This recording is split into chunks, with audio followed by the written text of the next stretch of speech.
경기도 의원들의 의정활동과 경기도의회 주요 정책을 살펴보는 시간 의정포커스. 안녕하세요. 이미란입니다. 오늘은 민주당 오원석 의원과 이야기 나눠보겠습니다.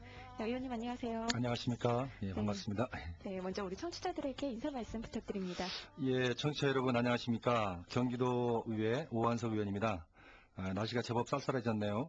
환절기 감기 조심하시고 건강에 유의하시길 바랍니다. 지난 6.2 지방선거 때 여러분의 성원에 힘입어 경기도 의원이 되었습니다. 정말로 감사드리고요. 올해는 그 사상 유례 없는 이상 폭염, 그다음에 태풍 곰파스의 피해와 한 포기에 15,000이 넘는 배추값 파동 등으로 인해서 어려운 살림살이에 서민들의 시름이 더욱 큰 한 해가 아니었는가 생각이 됩니다. 그래도 그 어려움을 정부의 특단의 조치 없이도 여러분의 슬기로운 지혜로 잘 극복하고 있지 않나 생각을 합니다. 경기도 의원으로서 명쾌한 해결책을 찾지 못한 것에 대해서 정말 죄송스럽게 생각합니다.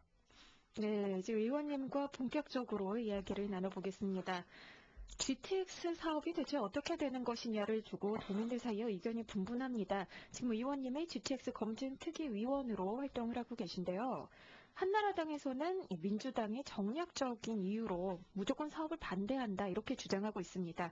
의원님께서는 이에 대해서 어떤 의견이신지 궁금합니다. 예, 저는 그 GTX 검증특위의 간사로 활동을 하고 있고요. 검증특위 구성 때 제가 대표 제안을 했습니다.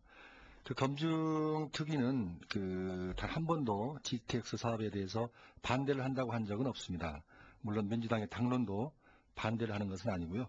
단지 민자사업 역사상 역대 최대 규모인 14조에 달하는 사업을 성공적으로 완성하기 위해서는 정치적 고려 없이 보다 철저하게 검증을 해야 한다는 그런 입장입니다.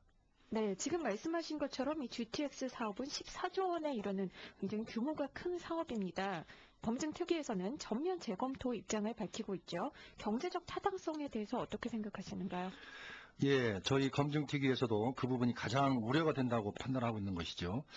국토부의 타당성 검토 보고서에 의하면 경기도에서 제안한 3개 노선에 대한 이용 수요가 당초 제안 대비 59% 정도밖에 안 됩니다. 즉 3개 노선에서 일일 80만 명 정도가 이용을 한다고 했는데요. 결국 국토부의 검토 보고서에는 47만 명 정도밖에 이용을 하지 않는다라는 것이죠. 그렇게 되면 경제성 지표라는 게 있는데 그 경제성 지표가 0.92로 당초 1.24보다 많이 부족한 것입니다. 따라서 경제성 확보 가능성 경제 지표인 1 이상이 돼야 되는데 1 이상이 되지 않으니까 GTX 사업은 경제성이 없다라고 판단을 하고 있는 것입니다. 단지 국토부에서는 그 대안으로 요금 체계를 좀 변경해서 하면 되지 않느냐 이렇게 지금 대안을 제시하고 있는데요. 실제로 보면 그 계산법만 조금 다를 뿐이지 요금 체계는 거의 비슷합니다. 그렇기 때문에 그 운임만 조정해서 경제성이 그렇게 크게 바뀔 수 있는가 이런 주장에 대해서도 잘 이해가 되지 않고요. 또 수도권은 시간이 지나면 지날수록 교통 인프라의 완성도가 높아지고 인구가 줄어드는 추세입니다. 지역 균형 발전에 따라 수도권 인구를 지방으로 분산하는 것이 기본 정책인데요. 그런 측면에서 본다면 수요 예측은 아주 보수적으로 해야 된다고 생각을 합니다. 그런데 만약에 인위적인 수요 창출을 한다면 그것은 잘못된 것이라고 보고 있죠. 그래서 경제성 부분에 대해서는 보다 철저하게 검증이 돼야 되지 않는가 이렇게 생각을 하고 있습니다. 네, 지금 경제적 부분에 있어서는 무조건적으로 반대를 하시는 게 아니라 좀 더 철저하게 조사를 한 이후에 제대로 다시 시행을 해야 된다 이런 말씀이신 그렇죠. 거죠? 예. 경기도의 사업이기도 하지만 서울시와 또 인근에 있는 인천광역시와의 협의도 중요할 것 같습니다. 특히 서울시의 경우는 유스마트웨이라고 해서 지하로 가는 도로 있죠. 예. 이 사이에 충돌이 없을지 또 협의는 원만하게 이루어지고 있는지에 대해서도 궁금합니다. 예, 결과적으로 말씀드리면 지금 2010년 4월 달에 MOU 체결을 했는데요. 그 이후로 특별한 진전 사항이 없다라고 봅니다. 세계 시장하고 그 경기도지사하고 다시 한번 그 결의를 밝혔는데요. 단지 그거는 그런 서로 협력 체계만 하겠다 이런 수준이고요. 구체적으로 어떻게 협력할 것인가에 대한 부분은 아직 없는 것 같습니다. 네. 앞으로 GTX 검증특위에서 해야 할 일이 참 많을 것 같습니다. 중점적으로 살펴볼 분야가 있다면 어떤 점일까요? 앞서 말씀드렸듯이 보다 철저한 이용자 수요 예측이 필요하다고 판단이 되고요. 그 얘는 지금까지 그 수요 예측이 잘못돼서 민자사업으로 수조 원이 달하는 혈세를 낭비한 사례가 너무나 많기 때문입니다. 인천공항철도 같은 경우가 그렇고요. 아직 운행도 하지 못하는 용인 경흥전철 같은 경우도 그럴 가능성이 높다고 저는 보여집니다. 그리고 또 한 가지, 아무리 민자사업으로 진행한다 하더라도 막대한 국가 재정이 투여되는 사업인데, 특히 당초 경기도에서 제안한 민자 60% 부담에 대해서 개발 부담금은 2조 4천억 원을 포함한 경기도의 재정 부담은 3조 원에 달하는 예산 확보가 가능한지 그 또한 의문이 갑니다. 개발 부담금 2조 4천억 중에 동탄 제2신도시 개발 부담금 1조 480억 원을 제한 나머지 1조 3,500원에 대한 확보 방안이 전혀 없는 상태입니다.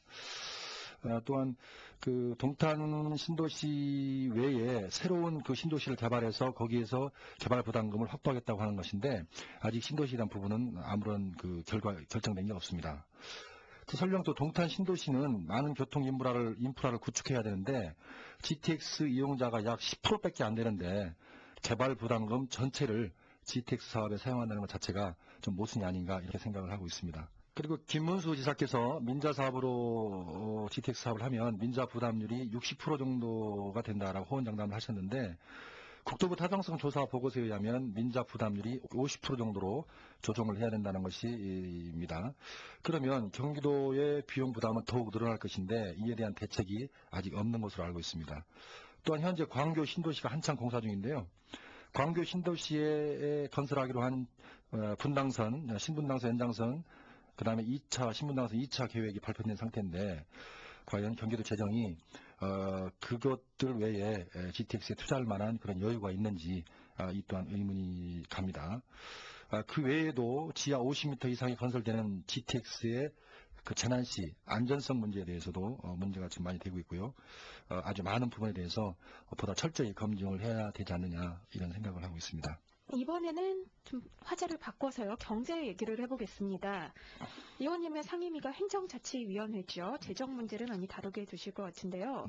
지금 경기도 지방 재정이 많이 어려워질 것이다라는 예측이 나오고 있습니다. 경기도의 지방 재정 문제 어떻게 보시는지요? 가용 예산 1조가 넘었었는데 지금 한 6천억 정도로 줄어들었죠.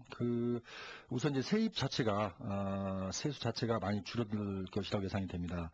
또한 정부에서 국세인 종부세, 법인세 등의 감세 정책을 계속 유지하고 있죠. 그다음에 4대강 사업 등으로 인해서 많은 예산이 충당되면서 지방으로 돌아갈 교부금이 결국은 많이 줄어들 가능성이 있다는 겁니다. 그래서 세수는 당연히 줄어들 것 같고요. 따라서 경기도의 부채가 산하단체 부채까지 포함해서 한 4조가 넘는 아주 심각한 수준이라고 봅니다. 그리고 경기도 세출 면에서도 경기도의 산하단체 지원금이 약 70% 이상 계속 증가하고 있는 추세로 알고 있습니다. 이렇듯 경기도의 재정은 갈수록 악화되고 있습니다. 따라서 이번 행정사무감사 때 경기도의 선심성 정책으로 알려진 여러 가지 사업에 대해서 좀 더 철저히 검토를 해서 예상 낭비가 없는지 좀 철저히 감시를 해야 되지 않는가 이런 생각을 하고 있습니다. 네, 저희가 좀 더 많은 이야기를 들어보면 좋겠지만 시간 관계상 의원님의 마무리 인사 말씀으로 이 시간 마치고자 합니다. 예, 경기도민 여러분, 좀처럼 경기가 회복되지 않고 물가는 치솟아서 서민의 장바구니는 갈수록 가벼워지고 있는 것 같습니다. 제가 경기도의원에 출마하면서 약속했던 경기도민의 삶의 질을 높이고 누구든지 자기의 능력을 마음 놓고 발휘할 수 있는 경기도, 그다음에 소외계층과 사회적 약자인 노인과 이화에 대한 복지, 그다음에 전면 무상급식 실시의 실현을 위해 최선을 다하겠습니다. 도민 여러분을 위해서 꼭 필요한 경기도 의원이 되겠습니다. 감사합니다. 네, 오늘 나와주셔서 고맙습니다.